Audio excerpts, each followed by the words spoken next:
Next कहा था, वो वीडियो में थोड़ा सा नेटवर्क इश्यू थी, तो ये आपको उद्देश्य का वाला मतलब नेक्स्ट टॉपिक ही आ जाता है कि भाई हमें पहले प्रस्तावना पता होनी चाहिए। जब तक पता नहीं होगी, क्योंकि भाई फैक्चुअल तो आता है लेकिन कॉन्सेप्चुअल बहुत चीजें आने लग गई हैं, क्योंकि जरूरी नहीं है आप यूपीएससी के भी क्वेश्चन सॉल्व कर सकते हैं अगर आपने इस तरह से पढ़ा होगा। और सबसे बड़ी बात ये, आपको जो प्रस्तावना है आपको वैसे भी पता होनी चाहिए कि ये प्रस्तावना आपके भारत की राज व्यवस्था को प्रदर्शित करता है, भारत में संविधान को प्रदर्शित करता है, पूरा संविधान का सार है, तो आपको पता होना चाहिए। तो पहला तो क्या है, हम मतलब आप और हम मतलब पूरा भारत जो है वो कैसा है, संपूर्ण प्रभुत्व संपन्न है, समाजवादी है, पंथ निरपेक्ष है और लोकतांत्रिक है और गणराज्य है, मतलब लोकतांत्रिक रूप से गणराज्य है। क्या, तो हमारे भारत को कैसे बनाने की बात की गई, हम भारत को कैसा बना रहे हैं, एक कैसा प्रभुत्व संपन्न, दूसरा समाजवाद, तीसरा पंथ निरपेक्ष, चौथा लोकतंत्रात्मक गणराज्य। ठीक है, ये हो गई आपकी ये चीज। तो आप इसको एज इट याद करेंगे, क्योंकि आप जब पीसेस में देखेंगे, शायद 22 का था 21 का मुझे याद नहीं है, उसमें आपको यही चीजें मिलाने, मतलब एक पूरा सीक्वेंस आपको पूछा गया था जो जनरली याद नहीं रहता है। ठीक है, तो याद रखेंगे, हम पहले प्रभुत्व संपन्न बना देंगे। जब सब प्रभुत्व संपन्न बना लेंगे तो हम सब में चाहेंगे कि भाई समाजवाद है, सब समाज को लेकर चलें। और समाज को लेकर कब कर सकते हैं, जब धर्म की बात नहीं होगी। जब धर्म की भी बात नहीं होगी तो ये सब कैसे पॉसिबल है, लोकतांत्रिक तरीके से, और गणराज्य जब हमारा देश होगा उस तरीके से। ठीक है, एक तो ये हो गई। फिर हमारे यहाँ पे न्याय के कितने न्याय की बात की गई है, हम अपने यहाँ पे न्याय कितनी तरीके का देंगे, समाज के स्तर पर देंगे, पैसों के स्तर पर देंगे और राजनीति के स्तर पर, मतलब सामाजिक न्याय देंगे, आर्थिक न्याय देंगे और राजनीतिक न्याय देंगे सीधा।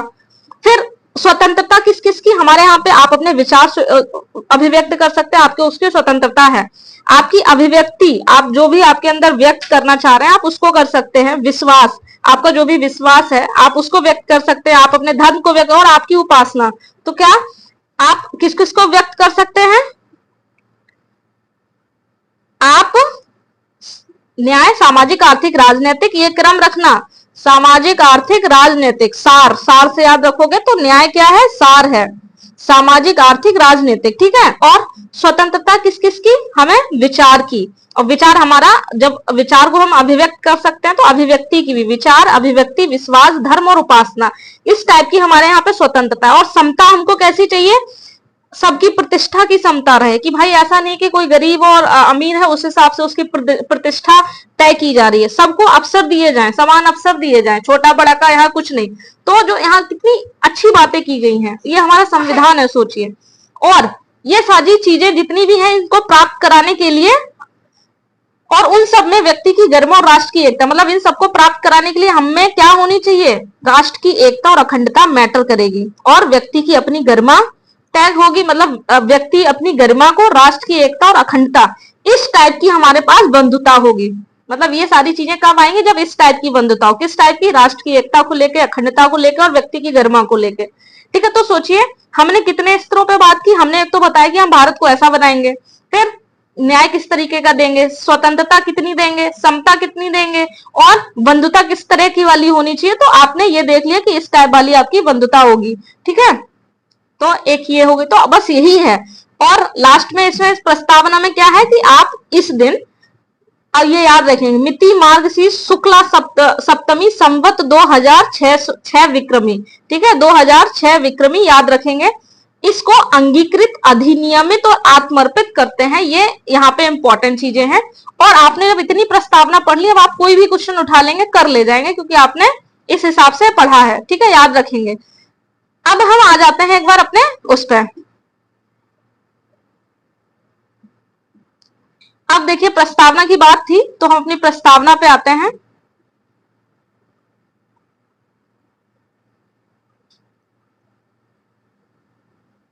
एक सेकंड रुकिए, हम अपनी प्रस्तावना पे आ जाए। अब आपने डिटेल में पढ़ा है, मैंने आपको उसी प्रस्तावना पे लेकर, उतनी प्रस्तावना में सारे सवाल हैं। यहाँ पे प्रस्तावना का शाब्दिक अर्थ समझते हैं, कोई भूमिका या कोई भी प्रारंभिक परिचय। जैसे हमारे संविधान की प्रस्तावना है तो संविधान की भूमिका बताई गई है, उसका प्रारंभिक परिचय दिया गया है। फिर यहाँ पे कितने उद्देश्य हो, मतलब उसमें प्रस्तावना है कि भाई उद्देश्य होंगे, लक्ष्य होंगे, कुछ आदर्श हैं, जो भी चीजें हैं वो सब प्रकट हो रही हैं हमारी प्रस्तावना में। ये बेसिक सी चीजें हैं, ये पता होनी चाहिए। आपको मैंने बताया था 13 दिसंबर को नेहरू जी ने उद्देश्य प्रस्ताव जो पास किया था, उसी को संविधान सभा ने जब 22 जनवरी 1947 को पेश किया था, इधर 13 दिसंबर को पेश किया था और 22 जनवरी को पास किया था। तो ये जो था वही आज जो है प्रस्तावना के रूप में है। ठीक है, तो नेहरू जी ने उस समय इसी को पेश किया था। ठीक है, अब हम इसका विश्लेषण कर लेते हैं। वही उसको मैं बता चुकी हूँ। संविधान के स्रोत कौन है? हम भारत के लोग। तो सर्वोच्च शक्ति क्या है? आपको अगर पूछे सर्वोच्च शक्ति क्या है संविधान की, तो भारत के लोग हैं। संविधान की प्रकृति कैसी है कि भाई प्रभुत्व संपन्न वाली होगी, समाजवादी होगी, पंथ निरपेक्ष होगी, लोकतांत्रिक गणराज्य वाली होगी। संविधान के उद्देश्य क्या है? न्याय देना, वो मैंने अभी आपको 3 बता दिए। स्वतंत्रता देना, कितनी? 5 प्रकार की स्वतंत्रता मैंने आपको बता दी। समता, 2 प्रकार की समताएं होंगी। और बंधुता, आपकी किस टाइप की बंधुता? 3 आपकी बंधुता हो गई, व्यक्ति की गरिमा, एकता और अखंडता को लेके। ठीक है, उसके बाद सीधा क्या था कि कब अधिनियमित होने की तिथि? 26 नवंबर 1949। और ये हिंदी वाला जरूर याद रखेंगे। ठीक है, अब इतनी बातें थी। और आपको बता दो संविधान में 42वें संविधान जो संशोधन हुआ था 1976 में, प्रस्तावना के फर्स्ट पैरा में समाजवादी और पंथ निरपेक्ष जोड़ा गया था और 6 पैरा में अखंडता।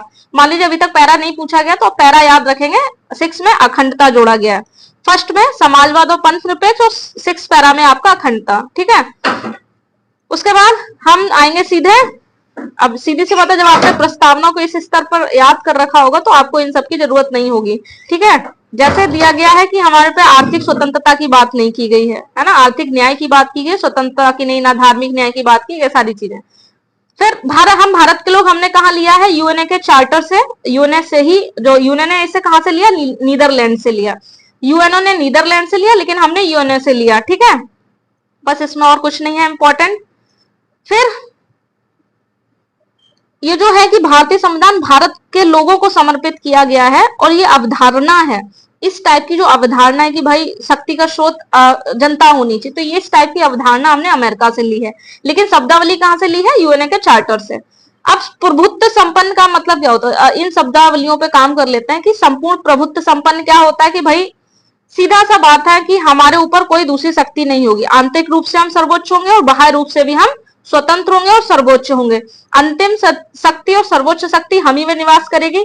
इस संबंध में बोंदा ने कहा था कि संप्रभुता नागरिकों और प्रजा जनों के ऊपर वह सर्वोच्च शक्ति है जो दुनिया के किसी कानून द्वारा नियंत्रित नहीं होती है ना। मान लो कभी आपसे संप्रभुता को लेकर प्रश्न आ जाए तो आप यहाँ इसको चिपका सकते हैं, बहुत बढ़िया, कि क्या नागरिक और प्रजा के ऊपर जितनी जो भी सर्वोच्च शक्ति है और जिसपे दुनिया का कोई कानून किसी कानून द्वारा जो नियंत्रित नहीं होती, वो आपकी संप्रभुता। तो संप्रभुता आपको समझ में आई होगी।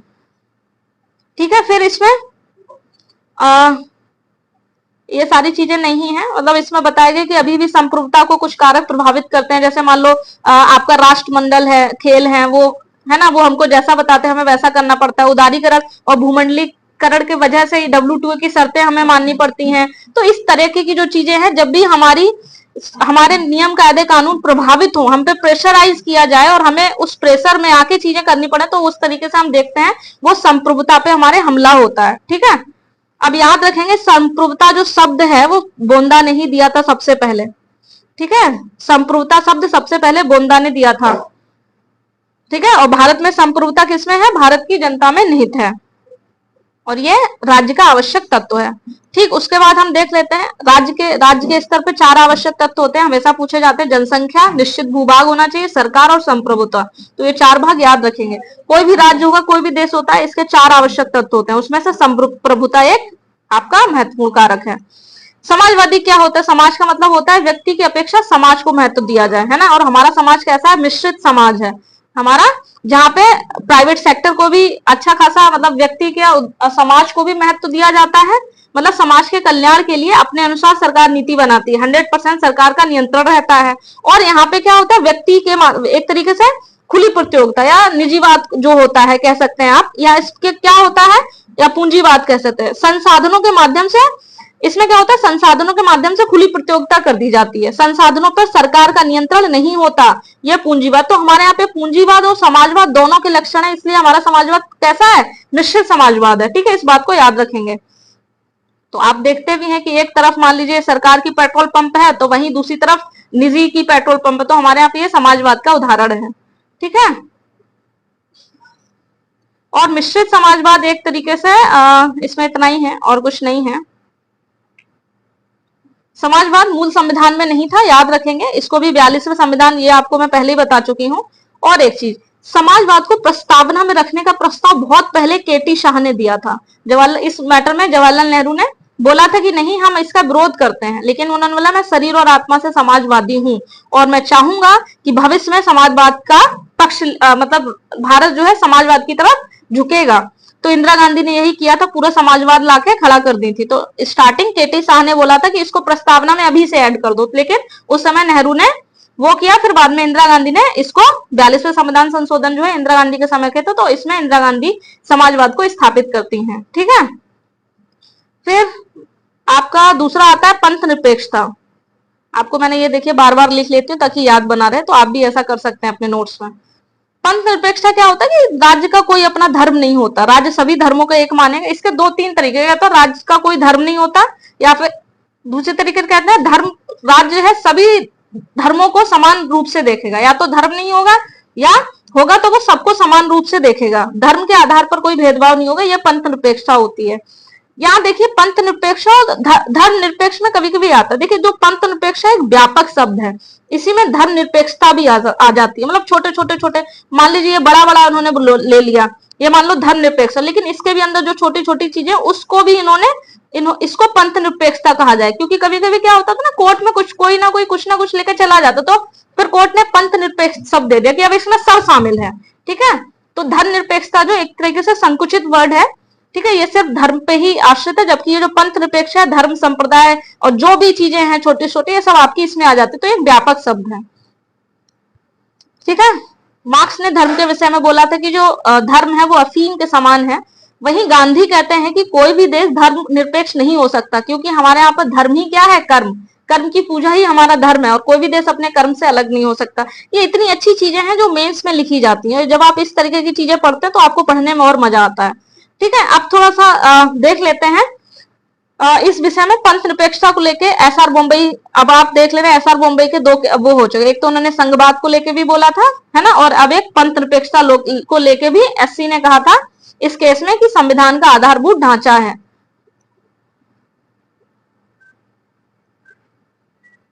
अब लोकतांत्रिक का मतलब होता है कि भाई शासन किसके लिए है, किसका है, और किसके द्वारा इसको शासित किया जाएगा। तो ये अब्राहम लिंकन ने कहा था। लोकतंत्र का मतलब तो समझते हैं, जिसमें क्या होती है, जनता व्यक्ति को चुनती है, अब उनके प्रतिनिधियों को चुनती है, और वही प्रतिनिधि एक तरीके से क्या करते हैं, सरकार चलाते हैं। ठीक है, ये लोकतंत्र होता है।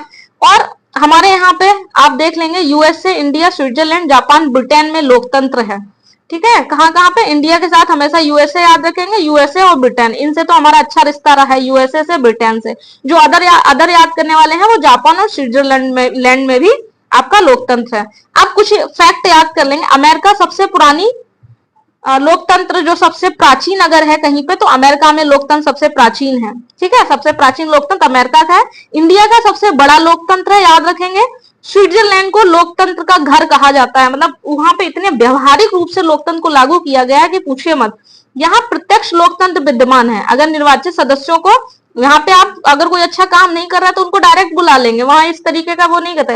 ये जो निर्वाचित सदस्यों को वहां की जनता वापस बुला लेती है, उसको प्रत्यावाहन कहते हैं, इसको याद रखेंगे। ठीक है, तो ये प्रत्यावाहन स्विट्जरलैंड में है, जिस वजह से उसको लोकतंत्र का घर कहा जाता है। यहाँ पे जो लोकतंत्र इतना लोगों की नसों में है, मतलब व्यवहारिक है बहुत। ठीक है, जेपी नारायण ने बोला था दल विहीन लोकतंत्र, बोला था कि लोकतंत्र कैसा होना चाहिए, दल विहीन। कभी आ जाए दल विहीन लोकतंत्र की अवधारणा किसने दी, तो जेपी नारायण, आप याद रखेंगे। फिर अंबेडकर जी बोलते थे लोकतंत्र की सबसे बड़ी बाधा जाति व्यवस्था है, इस बात को याद रखेंगे। ठीक है, गणतंत्र का मतलब सीधा सा समझेंगे कि हमारे यहाँ पे जो राष्ट्रपति होता है वो वंशानुगत नहीं होगा, बल्कि वो प्रत्यक्ष या अप्रत्यक्ष रूप से जनता द्वारा निर्वाचित किया जाएगा। जैसे हमारे यहाँ पे, जैसे यूएसए और इंडिया में गणतंत्र है। ठीक है, गणतंत्र है, इस बात को याद रखेंगे। प्रत्यावाहन, देखिए मैंने लिख रखा है कि निर्वाचित सदस्यों को वापस बुलाने की व्यवस्था, प्रत्यावाहन, जो कि स्विट्जरलैंड में है। ठीक है, कहते हैं बार बार, मैं रिवीजन बार बार करती हूँ। पहला गणतंत्र अगर देखा गया था विश्व में कहीं पहली बार, तो लिच्छवी जो साम्राज्य था द्वारा बिहार के वैशाली में गणतंत्र की स्थापना हुई थी। राजतंत्र में क्या होता है, वहां का जो राजा होता है वो निर्वाचित ना होकर वंशानुगत होता है, बस इस वजह से वो राजतंत्र हो जाता है। ठीक है, और ये सब चीज हमारे यहाँ पे न्याय की बात हमने आपको बता दिया, इन सब पे आर्टिकल पे जाने की जरूरत नहीं है, जब वहां पढ़ेंगे तब हो जाएगा। धर्म का विशेष रूप से मतलब होता है, धर्म मतलब जीवन जीने की कला ही धर्म है, लेकिन इसको आजकल हमने धर्म को ही संप्रदाय मान रखा है। ठीक है, और आपका इसमें और क्या इंपॉर्टेंट है, प्रस्तावना को लेकर कुछ लोगों के कमेंट्स थे, वो देख लेंगे, वो नीचे दिए गए हैं कि प्रस्तावना का उद्देश्य क्या होगा। भाई सीधी सी बात है, संविधान का सार समझ में आए, संविधान का दर्शन प्रकट करता है ना, उनके मस्तिष्क को जानने की कुंजी है, ये सारी चीजें हैं, वो आप एक बार देख लेंगे। अंतर मतलब प्रस्तावना द्वारा दूर किया जाता है, कभी कभी संविधान के अंदर जो प्रावधान दिए होते हैं उसमें अंतर विरोध होता है, तो हम सुप्रीम कोर्ट जो है प्रस्तावना का सहारा ले सकती है। संविधान कहीं मौन है तो प्रस्तावना हमको उसे प्रकट कर देती है, मतलब प्रस्तावना का अच्छा खासा यूज होता है। ठीक है, संदिग्ध है या भाषा तो प्रस्तावना का हेल्प लेती है सुप्रीम कोर्ट इसमें, तो वही सारी चीजें हैं। इस मैटर में कुछ लोगों ने कहा था, जैसे सुभाष कश्यप जी ने बोला था संविधान शरीर है तो प्रस्तावना उसकी आत्मा, और प्रस्तावना अगर आधारशिला है तो संविधान उस पर खड़ा महल। कितनी अच्छी बात कही है। भार्गव बोले थे प्रस्तावना संविधान का सबसे कीमती अंग है। भगवती बोले थे प्रस्तावना संविधान की आत्मा और मेरुदंड है। के एम मुंशी ने बोला था ये जन्म कुंडली है प्रस्तावना। ठीक है, ठीक है, ये सारी चीजें हो गई, इसमें इतने इंपॉर्टेंट और यही पूछे भी गए हैं। कुछ केसेस देख लेते हैं, कुछ केसेस देख लेते हैं, अभी वो आगे आ जाएंगे, हम इस पे आते हैं सीधे। क्या प्रस्तावना को न्यायालय द्वारा लागू कराया जा सकता है? नहीं। हमारे यहाँ होता क्या है कि हमारे यहाँ पे जो शक्ति मिलती है वो किसी ना किसी आर्टिकल से मिलती है, और प्रस्तावना में किसी प्रकार का कोई आर्टिकल नहीं है, जिस वजह से प्रस्तावना को हम लागू नहीं कर सकते। अब भाई क्या लागू करेंगे, प्रस्तावना में कोई आर्टिकल नहीं है। जब आप किसी चीज को लागू कर रहे होते हैं उसमें आप आर्टिकल दिखाते हैं, हमेशा देखेंगे कोई भी केस आता है, कुछ आता है तो उसमें आर्टिकल बाकायदा लिखा रहता है, क्लॉज लिखा रहता है, तो उससे संविधान को शक्ति मिलती है। यहाँ पे प्रस्तावना में तो ऐसा कुछ नहीं है, ये व्यवहारिक है ना, तो इस वजह से इसको लागू नहीं कराया जा सकता। ये वही कह रहा है, प्रत्येक शब्द किसी ना किसी आर्टिकल के तहत दिया गया, संविधान सर्वोच्च है और प्रस्तावना की शक्ति का स्रोत नहीं है, मतलब हमें कहीं स्रोत नहीं मिलता है, ना ही प्रतिबंध लगा सकते हैं। शक्ति का आधार कोई आर्टिकल होगा, ना कि प्रस्तावना के आधार पर। मतलब जो मैंने समझा है इसको वही कहा, आप अपने शब्दों में भी लिख सकते हैं। क्या प्रस्तावना संविधान का भाग है? ये बहुत बार आया, तो इसमें 2-3 केस हैं, वो देख लेंगे। 1953 में इन वेरुवादी जो मामला था उसमें सुप्रीम कोर्ट ने बहुत परंपरागत दृष्टिकोण, क्योंकि उस समय संसद और सुप्रीम कोर्ट बड़ा बढ़िया मेलजोल रहता था, तो उस समय उन्होंने कहा प्रस्तावना संविधान का भाग नहीं है और इसे हटा देने से संविधान की कानूनी पवित्रता पर कोई फर्क नहीं पड़ता। ये केस क्या दिखा रहा है कि जो सुप्रीम कोर्ट है वो बहुत ही परंपरागत दृष्टिकोण, मतलब एक तरीके से देखा जाए तो संसद और सुप्रीम कोर्ट के बीच कोई वो नहीं है, मतलब जो संसद ने कर दिया वही सुप्रीम कोर्ट ने मान लिया। लेकिन धीरे धीरे इंदिरा गांधी के काल में आप देखेंगे सुप्रीम कोर्ट का और संसद की डायरेक्ट लड़ाई आपको देखने को मिलती है, जिस वजह से सुप्रीम कोर्ट कुछ खत्म करता है तो संसद कुछ ले आता है। ये इंदिरा गांधी के टाइम पे, और ये समाजवाद जब स्थापित किया जा रहा था तब सबसे ज्यादा दिक्कतें आई थी। ठीक है, तो कुछ केसेस हैं। 1953 में इनरी वेरुवादी जो मामला था उसमें दृष्टिकोण हुआ कि कोई भाग नहीं, कोई फर्क, लेकिन वहीं 1960 में जब केशवानंद वाला विवाद आया था, एससी ने व्यापक दृष्टिकोण दिया था और कहा था कि ये प्रस्तावना संविधान का ही भाग है, संविधान की प्रस्तावना में उसी प्रकार संशोधन किया जा सकता है जैसे हम अन्य प्रावधानों में करते हैं। संविधान की व्याख्या में भी हम इसका प्रस्तावना का हेल्प ले सकते हैं, इसलिए इसका बहुत ही इंपॉर्टेंट भाग है। फिर एसआर मुंबई केस में फिर एक क्या बोला इन्होंने, प्रस्तावना ना सिर्फ भाग है बल्कि आधारभूत ढांचा है। देखो सुप्रीम कोर्ट की एक बढ़िया, जब भी उसे कुछ नहीं बताना होता बोल देगा ये फलाना आधारभूत ढांचा, बस उसने आधारभूत ढांचे को डिफाइन नहीं कर रखा है सुप्रीम कोर्ट, आधारभूत ढांचा अब बस वहीं खत्म, क्योंकि बस इतना करें आधारभूत ढांचा को ध्वस्त नहीं किया जा सकता। तो कुछ भी सुप्रीम को ऐड करना हो और उससे वो संसद से कुछ ना बवाल चाहते तो बोलते रहिए इसका आधारभूत ढांचा है, बस खत्म हो जाती कहानी, फिर वहां कोई कुछ नहीं बोल पाता। तो क्या अभी एक बार अब फिर नेक्स्ट क्वेश्चन मान लीजिए कि संशोधन किया गया तो सिर्फ एक बार किया गया 42वें संविधान संशोधन में, जो आपको बताए थे फर्स्ट और 6 पैरा समाजवाद, ये सब पंथ निरपेक्ष, सब अखंडता, ये सब जोड़े गए हैं। अब देखिए हमने आपको ये देखिए हमने बहुत पहले ये क्वेश्चन आया था तो मैंने यही लिख रखा है कि भाई कौन कौन से केस हैं इस प्रस्तावना को लेके। गोलकनाथ है, वेरुवादी है, केशवानंद है और एसआर मुंबई है। आपने अगर देखा होगा पेपर 21 या 22 का मुझे याद नहीं है, उसमें सेम पूछा गया कि निम्नलिखित में कौन कौन से केस प्रस्तावना से संबंधित है सीधे सीधे। तो देखिए गोलकनाथ हो गया आपका, वेरुवादी हो गया, केशवानंद हो गया और एसआर बोम्बई हो गया, ये चारों के चारों केस। ठीक है, थोड़ा सा देख लेंगे कि भाई फ्रांसीसी क्रांति जो है वो 1789 में हुई थी, जहां पे स्वतंत्रता, बंधुता और समानता हमने लिया है अपनी प्रस्तावना में। ठीक है, अमेरिकी क्रांति हुई थी 1776, हालांकि कुछ लिया नहीं, और रूस की क्रांति 1917 से हुई थी। ठीक है, तो ये मतलब ऐसे ही लिख लिया है, कभी आ जाए कुछ तो ये वाला हम देख लेंगे। संसद के अंदर जो मान लो संसद बैठी है, वहां पे संविधान की व्याख्या सुप्रीम कोर्ट नहीं करेगा, लोकसभा का जो अध्यक्ष होता है वो करता है, ये याद रखेंगे।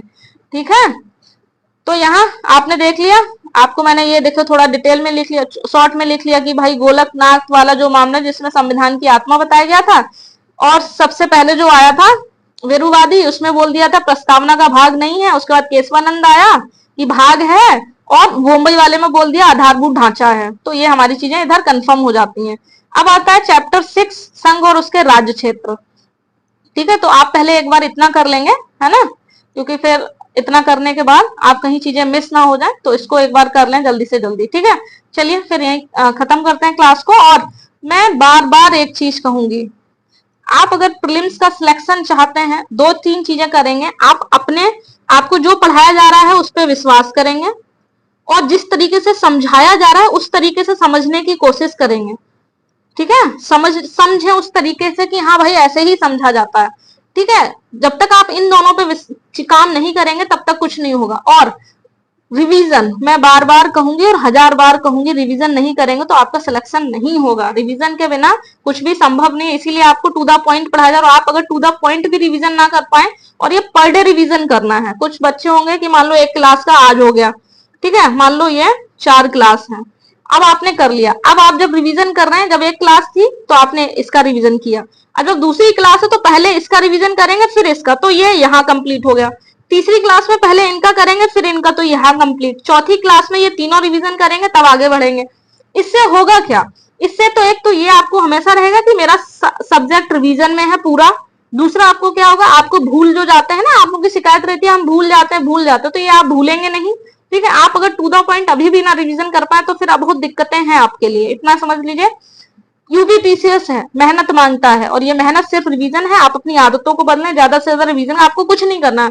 मैंने कितने बार कहा है, अच्छी बात क्या है कि यहाँ पे कुछ करना नहीं है, हम यहाँ करना और होता है क्या, हम फालतू चीजें ज्यादा करना, यहाँ कुछ नहीं है, टू द पॉइंट। इसीलिए नोट्स बनाए जा रहे हैं, टू द पॉइंट नोट, आपको केवल रिवीजन करनी है। आपको अभी इन दोनों काम के अलावा कुछ नहीं करना है। उसके बाद आपका जो PYQ है वो मैं आपको बताऊंगी आप कैसे बनाएंगे, क्योंकि अभी क्या होगा ना, अभी आप रिवीजन जब हो जाएगी तो मान लीजिए पॉलिटी के अभी तक आए होंगे 200 क्वेश्चन, आपको हो सकता है 50 क्वेश्चन ही लिखने हो, तो आपका ये 50 का कंप्लीट होगा, तो आपकी पॉलिटी 100% तैयार होगी। अब आपको कहीं भी किसी भी जगह फंसने की जरूरत नहीं है, समझ गए। तो रिवीजन रिवीजन रिवीजन, एक ही काम, आप अपना मूल मंत्र है रिवीजन। इसके अलावा आपको कहीं से कुछ भी खरीदने और उसकी जरूरत नहीं है, और जहां खरीदने की जरूरत होगी वहां मैं खुद बता दूंगी। ठीक है, ऐसा नहीं है कि आप सब चीजें लेके रख लें। जैसे मैंने आपको बताया था, इन्वायरमेंट के लिए आप घटना चक्र जरूर ले लेंगे, उससे आज तक नहीं आया, टू द पॉइंट हम उसमें पढ़ेंगे। ठीक है, मैं अपने घटना चक्र से पढ़ाऊंगी तो आप टू द पॉइंट पढ़ ले जाएंगे। और इस बार आप जितने भी लोग हैं उन सबका सिलेक्शन होना है, चाहे कुछ हो जाए, आपको प्री निकालना ही निकालना है। और आप अगर अभी भी इतने गाइडेंस के बाद, क्योंकि आपको पता है मेरे पास ये 3 मंथ है, उसके बाद मैं अपनी ट्रेनिंग पे चली जाऊंगी, अभी मुझे 3 मंथ का ही एक्सटेंशन मिला है, उसके बाद मैं अपनी ट्रेनिंग पे चली जाऊंगी, और फिर मेरे पास ये वक्त नहीं, ये प्री में मैं दिन और रात एक कर रही हूँ, और आप अभी भी ना मेरे साथ कर पाए तो फिर दिक्कतें हैं, बहुत दिक्कतें हैं। तो अभी जितना कह रही हूँ बस उतना करेंगे। ठीक है, बाकी बहुत सारी बेस्ट विशेष हैं, बहुत अच्छा करो, बिना किसी टेंशन के पढ़ो, क्योंकि आपके साथ मैं हूँ। आपसे जितना कहा जाए बस आप उतना कीजिए। ठीक है, चलिए फिर इसको यहीं खत्म करते हैं। Thank you.